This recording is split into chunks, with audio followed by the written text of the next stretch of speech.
Hi friends, welcome to ரலை 360. இந்த video நம்ம என்ன பார்க்க போகிறோம் அப்படின்னா, ஒரு அர்ஜென்ட்டான ஆர்டர் வந்துச்சு. நான் வந்து ஒரு 10:30க்கு தான் அவங்க வந்து ப்ளவுஸே கொடுத்தாங்க. 11:15க்கு வந்து நான் தைக்க ஆரம்பித்தேன். மணியை பார்த்தீங்கன்னா தெரியும், 11:15 ஆகுது. மற்ற எல்லாருமே தூங்கியாச்சு வீட்டில். நான் மட்டும் தான் உட்காந்துருந்தேன். இந்த 2 ப்ளவுஸ் வந்து தச்சு முடிச்சிட்டோம் அப்படின்னா நமக்கு வேலை முடிஞ்சுது. நான் வந்து அதை எப்படி வந்து சமாளித்தேன் அப்படிங்கிறதான் அந்த வீடியோவில் இருக்க போகுது. நீங்கள் இந்த சேனலை இப்போ தான் ஃபஸ்ட் டைம் பார்க்குறீங்க அப்படின்னா சப்ஸ்கிரைப் பண்ணிட்டு பாருங்கள். அந்த சேனலில் வர எல்லா வீடியோ உங்களுக்கு ரொம்ப யூஸ்ஃபுல்லாக இருக்கும். வாங்க வீடியோக்குள்ளே போகலாம். நீங்கள் இன்னும் மிஷினில் உட்காந்து தைக்க ஆரம்பிக்கல அப்படின்னா மிஷினில் உட்காந்து தச்சிக்கிட்டே வீடியோ பாருங்கள். அப்போ உங்களுக்குமே ஒரு ப்ளவுஸ் தைச்ச மாதிரி இருக்கும்.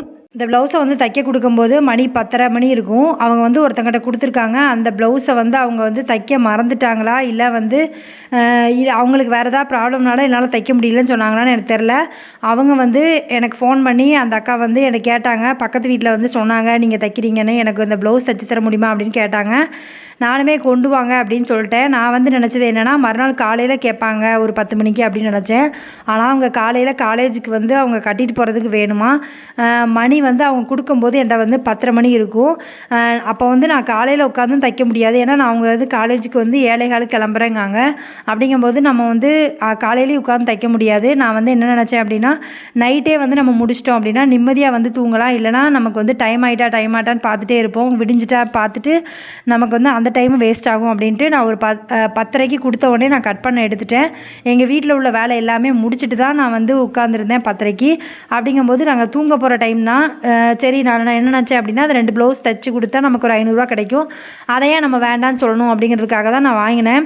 வாங்கிட்டு நான் மட்டும்தான் உட்காந்து தைச்சிட்டு இருந்தேன். அதில் லேஸ் ஒர்க் வந்து உங்களுக்கு என்ன வைக்க முடியுமோ அதை வச்சு கொடுங்கக்கா அப்படின்ட்டாங்க. லேஸ் ஒர்க்குங்கும்போது நமக்கு ரொம்ப பெருசாக வேலை எதுவும் இருக்கக்கூடாது அப்படிங்கிற மாதிரி நான் பார்த்துட்டு அந்த மாதிரி தான் வந்து தைக்கவும் எடுத்துக்கிட்டேன். கரெக்டாக வந்து மிஷினில் உட்காரும்போது 11:15 ஆகிட்டு அதுக்கப்புறம் தான் நான் தைக்கவும் உட்காந்தேன். இன்னொன்று என்ன அப்படின்னா, நீங்கள் வந்து இந்த மாதிரி ஆர்டர் வருது அப்படின்னா எடுப்பீங்களா அப்படிங்கிறதுமே கீழே கமெண்ட் பண்ணுங்கள். பார்க்கும்போது தெரிஞ்சுக்கிறேன். இந்த மாதிரி மிட் நைட்லாம் உட்காந்து தச்சிருக்கீங்களா அப்படிங்கிறதுமே பாருங்கள். நிறைய பேருக்கு தெரியாது. டெய்லராக இருக்கிறவங்களுக்கு வந்து சில டைம் வந்து அவசரமாக கொடுக்க வேண்டியது இருக்கும். சில டைம் வந்து என்னென்னா, நம்ம ஒரு கஸ்டமர்கிட்ட வந்து கொடுக்கணும்னு சொல்லியிருப்போம், ஆனால் நம்ம மறந்துருப்போம். அவங்க வந்து ஈவினிங் தான் கேட்டிருப்பாங்க, நாளைக்கு வந்து வாங்கிக்கலாமா அப்படின்ட்டு. அப்படி கேட்கும்போது நம்ம என்ன பண்ணுவோம்னா, ஆமாக்கா தச்சிட்டோம் அப்படிங்கிற மாதிரி சொல்லிடுவோம். ஏன்னா அவங்க கொடுத்து ஒரு 10 நாள் இருக்கும். நம்ம வந்து தைக்கலை அப்படின்னு சொல்ல முடியாது. அப்படிங்கிறக்காக தச்சிட்டேங்க, நாளைக்கு வந்து வாங்கிக்கோங்கன்றுவோம். அதுக்கப்புறம் தான் நைட்டு உட்காந்து தைக்கிற மாதிரி இருக்கும். நீங்கள் இதை மாதிரி வந்து டைமிங்லாம் ஃபேஸ் பண்ணியிருக்கீங்களா அப்படிங்கிறத கீழே கமெண்ட் பண்ணுங்கள். நானுமே பார்க்கும்போது தெரிஞ்சுக்கிறேன். இந்த மாதிரி கொடுக்கும்போது நீங்கள் வந்து தூங்கி எழுந்திரிச்சு காலையில் தைச்சிக்கலாம் அப்படிங்கிற மாதிரி யோசிப்பீங்களா, இல்லை வந்து நைட்டே தைக்கணும்னு நினைப்பீங்களா அப்படிங்கிறதுமே கீழே கமெண்ட் பண்ணுங்கள். நான் வந்து நைட்டு தைக்கணும் அப்படின்னு முடிவு பண்ணதுக்கு ரீசன் என்ன அப்படின்னா, நான் வந்து நைட்டு தச்சு வச்சுட்டு படுத்தேன்னா எனக்கு நிம்மதியாக இருக்கும். இல்லைனா எனக்கு வந்து சில டைம் வந்து சில பேருக்கு கொடுக்கணும். இப்போ ஒரு நாளைக்கு 10 ப்ளவுஸ்லாம் தைக்கணும் அப்படின்னா எனக்கு நைட்டு வந்து அது மட்டும்தான் மண்டையில் ஓடிட்டே இருக்கும். அதனால் தூக்கம் வந்து கெட்டு போயிடும். அதனால தான் நான் வந்து தச்சு முடிச்சுட்டு படுத்தோம் அப்படின்னா நம்ம வந்து எந்திரிச்சு 7 மணிக்கு அவங்க வந்தால் கூட கொடுத்துக்கலாம் அப்படிங்கிற மாதிரி நான் யோசிச்சுக்கிட்டேன். நான் வந்து தைக்கிறதுக்கு மிஷின் போட்டிருக்க இடமும் நாங்கள் தூங்குற இடமும் ஒரே இடம் தான். அதனால் வந்து அவங்களுக்கு கொஞ்சம் டிஸ்டர்பன்ஸாக தான் இருந்துச்சு. நான் தைக்கும்போது என் பொண்ணு வந்து தூங்கிட்டா, என் ஹஸ்பண்டுக்கு தான் கொஞ்சம் டிஸ்டர்பன்ஸாக இருந்தது. ஏன்னா லைட்டு போட்டு தான் நம்ம தைக்க முடியும். அப்போ லைட்டை ஆஃப் பண்ணேன் அப்படின்னா அவங்க தூங்கிடுவாங்க. ஆனால் எனக்கு வந்து லைட்டு போட்டால் தான் என்னால் தைக்க முடியுங்கிறதுக்காக அவங்களும் கொஞ்சம் நேரம் உட்காந்துருந்தாங்க. ரொம்ப டைம் ஆகிட்டுக்கு அப்புறம் தான் கிட்டத்தட்ட ஒரு 12:30க்கு அப்புறம் தான் அவங்களே அசந்து தூங்கிட்டாங்க. அவங்க ஒன்றும் சொல்லலை. உங்கள் வீட்டில் வந்து இப்படி சப்போர்ட் பண்ணுவாங்களா அப்படிங்கிறதையுமே கீழே கமெண்ட் பண்ணுங்கள். எனக்கு வந்து அது ஒன்று தான் வந்து கொஞ்சம் கஷ்டமாக இருந்துச்சு. ஏன்னா அவங்களும் வேலைக்கு போய்ட்டு வந்திருக்காங்க, நம்மளால் உட்காந்துருக்க மாதிரி இருக்கே அப்படிங்கிற மாதிரி யோசித்தேன். அவங்களுமே என்ன சொன்னாங்கன்னா, உனக்கு வேலை இருக்குன்னா நீ பாரு, நான் பார்த்துக்கிறேன் அப்படிங்கிற மாதிரி சொல்லிட்டாங்க. இருந்தாலும் எனக்கு கொஞ்சம் ஒரு மாதிரி தான் இருந்துச்சு. ஆனால் தச்சு தான் ஆகணும். ஒரு வேளை நான் காலையில் தைக்கணும் அப்படின்னாலும் ஒரு 5 மணிக்கு எழுந்திரிச்சு தைக்கிற மாதிரி இருக்கும். நம்ம வந்து காலையில் எழுந்திரிச்சு தைக்கும்போது அவங்களுக்கு வந்து தூக்கத்தில் வந்து டிஸ்டர்பன்ஸ் பண்ணுற மாதிரி தான் இருக்கும். அதனால தான் நான் நைட்டே தைச்சிட்டேன். அதுக்கப்புறமா அவங்க தூங்கினா கூட நமக்கு பிரச்சனை இல்லை. காலையில் எழுந்திரிச்சு நம்ம எப்பவும் போல் ரெகுலராக வந்து பாப்பா ஸ்கூல் போகிறதுனால நம்ம எந்திரிக்க தான் செய்யணும். நான் அலாரம் வச்சுட்டு அன்னைக்கு படுத்துக்கிட்டேன். இந்த மாதிரி டயத்தில் வந்து நீங்கள் தைக்கும்போது என்ன பண்ணுவீங்க அப்படிங்கிறதுமே கீழே கமெண்ட் பண்ணுங்கள். நான் வந்து பாட்டு கேட்டே இதை வந்து தைச்சிட்டு இருந்தேன். ஏன்னா அன்றைக்கி காலையிலையுமே எனக்கு வந்து வேலை தான். ஏன்னா நமக்கு வந்து ஒரு பால்கோடா வீடுலேருந்து ப்ளவுஸ் வந்துருந்துச்சு. நான் காலையிலேருந்து கிட்டத்தட்ட ஒரு 6 மணி வரைக்கும் என் பொண்ணை வந்து டியூஷன் போயிட்டு வந்ததுக்கப்புறம் ஊக்கு வச்சு கொடுத்து நான் முடிக்கிறதுக்கே 7 மணி ஆயிடுச்சு. அதுக்கப்புறம் தான் கொஞ்சம் வந்து ஃப்ரீயாக இருந்தேன். அப்போவே வந்து எனக்கு ஷோல்டர்லாம் பெயின் அடிக்க ஆரம்பிச்சிட்டு. ஆனாலும் இவங்க கேட்டதுக்கப்புறம் என்னால் ஒன்றும் பண்ண முடியல. அவசரம் சொன்னதுனால நான் வந்து தைக்கிற மாதிரி ஆகிட்டு. இன்னொன்று அவங்க ப்ளவுஸ் கொடுக்கும்போதே காசும் கொடுத்துட்டாங்க, எதுவுமே சொல்லலை. நாளைக்கே வந்து நமக்கு ஒரு ப்ளவுஸ் இல்லை அப்படின்னா நம்ம வந்து அந்த காசு வந்து சம்பாதிக்க முடியாது. அப்படிங்கும்போது நம்ம வந்து கிடைக்கும் போது பயன்படுத்திக்கணும். அதனால தான் அந்த ப்ளவுஸை வந்து வாங்கினேன். நீங்கள் வந்து இந்த மாதிரி சூழ்நிலை கிடைக்கும்போது பயன்படுத்திக்கோங்க. ஏன்னா அவங்க அவசரத்துக்கு நம்ம வந்து பயன்பட்டோம் அப்படின்னா கண்டிப்பாக அவங்க அடுத்த தடவை நம்மகிட்ட வந்து கொடுக்கணும் அப்படிங்கிற மாதிரி யோசிப்பாங்க. நிறைய பேர் நினைக்கலாம், "ஏக்கா வந்து இப்படி நைட்லாம் உட்காந்து தச்சா உடம்புலாம் வலிக்கும்க்கா, பேக் பெயின் வருது." அப்படிங்கிற மாரி யோசிப்பீங்க. எல்லாமே எனக்கும் இருக்க தான் செய்யுது. ஆனாலும் சில டைம் வந்து யோசிக்கிறது என்ன அப்படின்னா, நம்ம கிடைக்கிற டைமை வந்து பயன்படுத்திக்கணும். நிறைய வந்து கொஞ்சம் சம்பாதிச்சு வச்சுக்கணும். ஏன்னா பின்னாடி வந்து நமக்கு தேவை நிறைய இருக்குது. அப்படிங்கும்போது நமக்கு நம்ம வந்து ஒரு ட்ரீம் பண்ணியிருக்கோம். அதை அச்சீவ் பண்ணோம் அப்படின்னா, கண்டிப்பாக வந்து கஷ்டப்பட்டா மட்டும்தான் நம்மளால் வந்து அதை ஜெயிக்க முடியும் அப்படிங்கிறதுல தான் நான் எப்போவுமே ஓடுவேன். இன்றைக்கி வந்து நான் எவ்வளோ சம்பாதிச்சேன், நேற்று எவ்வளோ சம்பாதிச்சேன் அப்படின்னு என்னையவே நான் மோட்டிவேட் பண்ணிக்கிடுவேன். அப்போ நான் மட்டும்தான் எனக்கு வந்து இதில் உட்காரும்போது கொஞ்சம் சுறுசுறுப்பாக உட்காருவேன். எப்போவுமே எனக்கு வந்து நான் எத்தனை மணிக்கு உட்கார்ந்தாலும் சரி, எனக்கு வந்து அது வந்து அடுத்து என்ன ப்ளவுஸ் தைக்கணும், அதுக்கடுத்து என்ன ப்ளவுஸ் தைக்கணும், இதுதான் மண்டைக்குள்ளே ஓட ஆரம்பிச்சிரும். எத்தனை பேருக்கு வந்து இந்த மாதிரி இருக்குது அப்படிங்கிறதுமே கீழே கமெண்ட் பண்ணுங்கள். நான் அதை பற்றியே நிறைய யோசிப்பேன். அதனாலே வந்து ஒரு நாள் வந்து ஒரு 7 ப்ளவுஸ் 8 ப்ளவுஸ் தான் தைக்கிறேன் அப்படின்னா, ஒரு அரை மணி நேரம் வந்து வெளியில் போயிட்டு வர மாதிரி நான் பார்த்துக்கிடுவேன். ஏன்னா அந்த மைண்ட் செட்லேருந்து நான் வெளியில் வந்ததுக்கப்புறம் தூங்க போகணும். இல்லைனா அதுவே தான் மண்டைக்குள்ளே ஓடிட்டே இருக்கும். அதனால் நீங்கள் எத்தனை பேர் வந்து இந்த மாதிரி யோசிச்சிருக்கீங்க அப்படிங்கிறதுமே கீழே கமெண்ட் பண்ணுங்கள். இந்த மாதிரி டைம்லாம் பார்க்காம நம்ம உழைச்சோம் அப்படின்னா கண்டிப்பாக ஏதோ ஒரு நாள் வந்து நம்மளால் முன்னேற முடியும். அந்த நம்பிக்கையோடு தான் நான் எப்போவுமே என் வேலையை பார்ப்பேன். நான் சம்பாதிக்கிற ஒரு 500 ரூபாய் வந்து எவ்வளோ பெரிய விஷயம் அப்படிங்கிறது வந்து எனக்கு தெரியும். ஏன்னா நம்ம வந்து ஸ்டார்டிங் ஸ்டேஜில் வந்து எனக்கு வந்து ஒரு ப்ளவுஸாவது வராதா அப்படின்னு நான் யோசித்த நாள்லாம் உண்டு. அதனாலே என்னமோ எனக்கு எந்த ப்ளவுஸ் வந்தாலும் என்னை நம்பி வந்தவங்கள திருப்பி அனுப்பக்கூடாது அப்படிங்கிற மாதிரி யோசிப்பேன். ஏன்னா இன்றைக்கி ஒரு கஸ்டமர் வரமாட்டாங்களா, இன்றைக்கி வரமாட்டாங்களான்னு நான் நிறைய நாள் வந்து பார்த்துட்டே இருந்திருக்கேன். ஒரு மாதத்தில் ஒரு 5 ப்ளவுஸ் தைச்சாலே பெரிய விஷயமா இருக்கும். அந்த மாதிரி இருக்கிற சூழ்நிலை இருந்தபோது எனக்கு வந்து தோன்றது டெய்லி ஒரு ப்ளவுஸ் வந்தால் நல்லாயிருக்குமே அப்படி தான் தோணும். ஆனால் அப்போ வந்து ரொம்ப கஷ்டப்பட்டேன். இப்போ வந்து நமக்கு டெய்லி ப்ளவுஸ் வருது அப்படின்னா நம்ம வந்து அதை பயன்படுத்திக்கணும், நம்ம வந்து உதாசீனப்படுத்தக்கூடாது அப்படிங்கிறது மட்டும்தான் யோசிப்பேன்.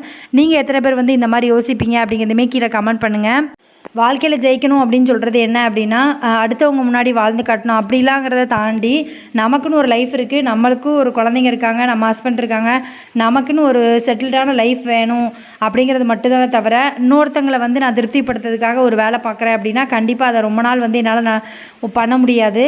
நான் வந்து என்னை வந்து என் ஃபேமிலியை வந்து நான் நல்லபடியாக பார்த்துக்கணும், நான் வந்து ஏதோ ஒரு இடத்துல வந்து அவங்களுக்கு ஹெல்ப்பாக இருக்கணும் அப்படிங்கிற மாதிரி நான் யோசிக்கிறதுனால மட்டும்தான் என்னால் வந்து டெய்லி வந்து சம்பாதிக்க முடியுது. இன்னொன்று, யாரும் வந்து என்னை கட்டாயப்படுத்த போகிறதில்ல. இன்றைக்கி நீ ஏன் தைக்கலை அப்படின்னு யாரும் என்னை கேட்க போகிறதும் இல்லை.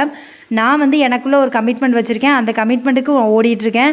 நீங்களுமே வந்து உங்களுக்குள்ளே இப்போ நிறைய ஹஸ்பண்ட் வந்து தைக்கிற காசை வந்து கேட்க மாட்டாங்க. அப்படி எத்தனை பேர் இருக்கீங்க அப்படிங்கிறதையுமே கீழே கமெண்ட் பண்ணுங்கள். அவங்க வந்து கேட்கல அப்படிங்கிறதுக்காக உங்கள் காசுக்கு வந்து நீங்கள் வந்து என்ன செலவு பண்ணுறோங்கிறத நீங்கள் யோசிச்சு பண்ணுங்கள். ஏன்னா நம்ம கஷ்டப்பட்டு சம்பாதிக்கிற பணம், அதை வந்து சேவ் பண்ணி நம்ம ஏதோ ஒரு பொருளாவோ கோல்டாவோ ஏதோ ஒன்றா எடுத்தால் தான் நமக்கு பிரயோஜனம். நம்ம வந்து எவ்வளோ சம்பாதிச்சாலும் நம்ம அதில் சேவ் பண்ணுறது தான் நம்மளோட திறமை இருக்குது. அதனால் நம்ம சம்பாதிக்கிற பணம் வந்து நமக்காவது கணக்கு தெரியணும். வெளியில் இருக்கவங்களுக்கு தெரியாட்டியும் நம்ம எவ்வளோ சம்பாதிச்சோம், நம்ம எவ்வளோ வந்து செலவு பண்ணிகிட்டு இருக்கோம், நம்ம இன்றைக்கி என்ன செலவு பண்ணோம் அப்படிங்கிறத டெய்லி வந்து எழுதுகிற பழக்கத்தை கொண்டு வாங்க. நம்ம சம்பாதிக்கிறத விட முக்கியமான விஷயம் வந்து அந்த பணத்தை வந்து சேவ் பண்ணுறது தான். ஏன்னா இந்த காலத்தில் வந்து நம்ம எவ்வளோ சம்பாதிச்சாலுமே பின்னாடி காண மாட்டேங்குது. நான் வந்து எப்போவுமே இப்படி தான் வந்து நான் யார் எப்போ வந்து என்கிட்ட வந்து தைக்கணும் அப்படின்னு சொன்னாலும் நான் எப்போவுமே வந்து இது எனக்கு இன்றைக்கி உள்ள பழக்கம் கிடையாது. கிட்டத்தட்ட நான் ஒரு 14 வருஷமாக தைச்சிட்ருக்கேன். 14 வருஷமும் நைட்டு 1 மணிக்கு கொண்டாந்து கொடுத்தா கூட நான் வந்து தைச்சி கொடுத்துருவேன் அப்படிங்கிற நம்பிக்கை வந்து என் கஸ்டமர் எல்லாருக்கிட்டையுமே உண்டு. அதை நான் வந்து காப்பாற்றிட்டு இருக்கேன். கஸ்டமர் வந்து நம்ம மேலே ஒரு நம்பிக்கை வச்சிட்டாங்க அப்படின்னா அது எந்த இடத்துலையும் நம்ம குறையாமல் பார்த்துக்கிட்டோம் அப்படின்னாலே நமக்கு கண்டிப்பாக வந்து நிறைய வந்து நமக்கு ப்ளவுஸ் வர ஆரம்பிக்கும், நிறைய வந்து சம்பாதிக்க முடியும். அதனால் அந்த நம்பிக்கையை வந்து காப்பாற்றுங்க. இந்த வீடியோ பார்க்க எத்தனை பேர் வந்து நீங்கள் வந்து ப்ளவுஸை வந்து தைக்காமையே கஸ்டமர் வந்து ஃபோன் பண்ணி கேட்கும்போது தைச்சிட்டேங்க நாளைக்கு வந்து வாங்கிக்கோங்க அப்படின்னு சொல்லியிருக்கீங்க அப்படிங்கிறத கீழே கமெண்ட் பண்ணுங்கள். நானுமே நிறைய வாட்டி இதை சொல்லியிருக்கேன். ஆனால் நைட்டு உட்காந்து தைச்சிட்டு நான் முடிச்சும் வச்சுருவேன் அவங்க வர்றதுக்குள்ளே. சில டைம் வந்து அந்த மாதிரி நடக்கிறதுக்கு வாய்ப்பு இருக்கும். ஏன்னா நம்ம வந்து இப்படி திடீர்னு ஒரு ஆர்டர் வரும்போது நம்ம தைச்சிருப்போம், மறுநாள் வந்து நம்மளால் எந்திக்க முடியாது, அன்றைக்கி தைக்க முடியாது, நம்ம வந்து அன்றைக்கி கொடுக்குறோன்னு யாருக்கா சொன்னோம் அப்படின்னா கொடுக்க முடியாது. அந்த மாதிரி ஏதாவது ஒரு சூழ்நிலை வந்து மாட்டிக்கிடுவோம். அதனால் நீங்கள் இந்த மாதிரி வந்து சொல்லியிருக்கீங்களா, நீங்களுமே அந்த இடத்தெல்லாம் கிராஸ் பண்ணி வந்திருக்கீங்களா அப்படிங்கிறதுமே கீழே கமெண்ட் பண்ணுங்கள். பார்க்கும்போது நான் வந்து தெரிஞ்சுக்கிறேன். நம்ம வந்து நேரங்காலம் பார்க்காம உழைச்சோம் இப்போ அப்படின்னா பின்னாடி வந்து கொஞ்சம் கஷ்டப்படாமல் இருக்கலாம். நான் வந்து அப்படி தான் எப்போவுமே யோசிப்பேன். கிடைக்கிற டைம் வந்து பயன்படுத்தி நம்ம வந்து கொஞ்சம் சம்பாதிச்சிக்கிட்டோம் அப்படின்னா கொஞ்சம் வந்து கஷ்டப்படாமல் இருக்கலாம். இல்லை நம்ம வந்து இல்லை என்னால் 2 ப்ளவுஸ் தான் தைக்க முடியும், 3 தான் தைக்க முடியும் அப்படின்னு நம்ம இருந்தோம் அப்படின்னா நமக்கு சோம்பேறித்தனம் தான் வருமே தவிர நமக்கு வந்து வருமானம் வராது. நம்ம வந்து எப்போவுமே இன்றைக்கி நான் 2 ப்ளவுஸ் தைக்கிறேன்னா 1 மாதம் கழித்து 3ஆவது நான் ஒரு நாள் தைக்கணும் அப்படிங்கிற மாதிரி நம்ம வந்து பார்த்துக்கணும். அப்போனா மட்டும்தான் நம்மளால் நினைக்க முடியும். ஸ்டார்டிங்கில் வந்து நம்ம தையல் தொழில் பழகியிருக்கும் போது நம்மளால் ஒரு ப்ளவுஸ் தான் ஒரு நாள் தைக்க முடியும். அதுக்கப்புறம் கொஞ்ச நாள் கழிச்சு போனால் ஒரு 2 ப்ளவுஸ் தைப்போம்.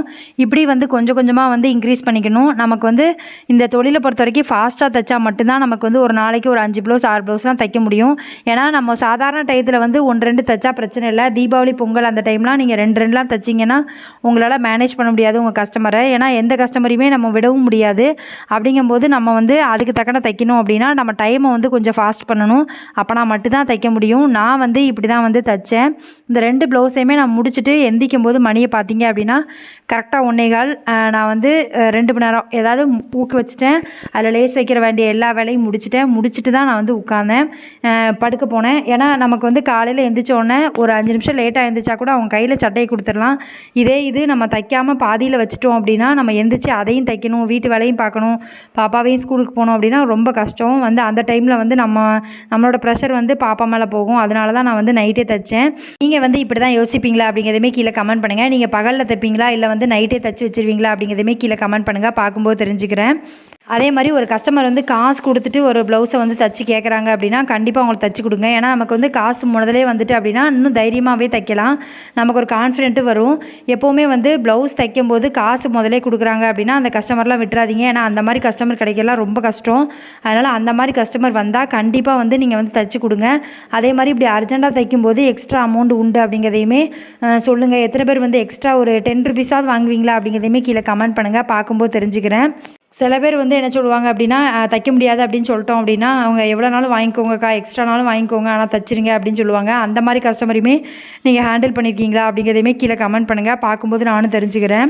நீங்கள் வந்து நேற்று வந்து எத்தனை ப்ளவுஸ் வந்து தைச்சிங்க, நீங்கள் வந்து எவ்வளோ சம்பாதிச்சிங்க அப்படிங்கிறத கீழே கமெண்ட் பண்ணுங்கள். நான் வந்து இந்த 2 ப்ளவுஸ்க்கு மட்டும் 550 ரூபா கிட்ட சம்பாதிச்சிருந்தேன். இது போக வந்து நான் ஒரு 1300 ரூபாய்க்கு சம்பாதிச்சிருந்தேன். நீங்கள் வந்து எவ்வளோ சம்பாதிச்சிங்க அப்படிங்கிறதையுமே சொல்லுங்கள். அப்போ பார்க்குறவங்களுக்கு கொஞ்சம் மோட்டிவேட்டாக இருக்கும். பிகினராக இருக்கவங்க, தைச்சி பழகுறவங்க எல்லாருமே வந்து என்னால் முடியும் அப்படின்னு நம்பிக்கையோடு தைச்சி பழகுங்க. கண்டிப்பாக உங்களால் முடியும். இந்த வீடியோவில் சொன்ன எல்லா விஷயங்களும் வந்து நான் ஃபாலோ பண்ணுற விஷயங்கள் தான். இதில் சொன்ன எல்லா விஷயங்களுமே வந்து நான் வந்து சின்ன சின்னதாக கற்றுக்கிட்ட விஷயம் மட்டும்தான். இவ்வளோ நேரம் இந்த வீடியோ பார்த்ததுக்கு ரொம்ப நன்றி. இந்த வீடியோ வந்து உங்களுக்கு பிடிச்சிருக்குன்னு நினைக்கிறேன். பிடிச்சிருக்கு அப்படின்னா லைக் பண்ணுங்கள், கமெண்ட் பண்ணுங்கள், ஷேர் பண்ணுங்கள். இந்த மாதிரி வீடியோ வேணும் அப்படின்னாலும் கீழே கமெண்ட் பண்ணுங்கள். உங்கள் ஃப்ரெண்ட்ஸ் யாராவது இப்போ தான் தையல் தொழில் பழகுறாங்க அப்படின்னா அவங்களுக்கு இந்த வீடியோவை ஷேர் பண்ணி விடுங்க. அவங்களுக்கு இந்த வீடியோ வந்து ரொம்ப யூஸ்ஃபுல்லாக இருக்கும். இதில் போட்ட 2 டிசைனுமே வந்து சும்மா சாதாரணமாக வந்து லேஸ் வச்சு தைக்கிறது தான். 2யுமே நான் வந்து தச்சு எடுத்துட்டேன். இதுக்கப்புறமா வந்து மணி பார்த்தீங்க அப்படின்னா கரெக்டாக 1:15. நான் தச்சு முடிச்சுட்டு இப்படி தான் இருக்குது. எல்லாத்தையும் எடுத்து வச்சுட்டு படுக்கணும். இந்த ப்ளவுஸும் இன்னொரு ப்ளவுஸும் தான் தச்சுருந்தேன். பார்த்தீங்கன்னா தெரியும். 2 ப்ளவுஸும் எப்படி இருக்குது அப்படிங்கிறதையுமே கீழே கமெண்ட் பண்ணுங்கள். Thank you friends.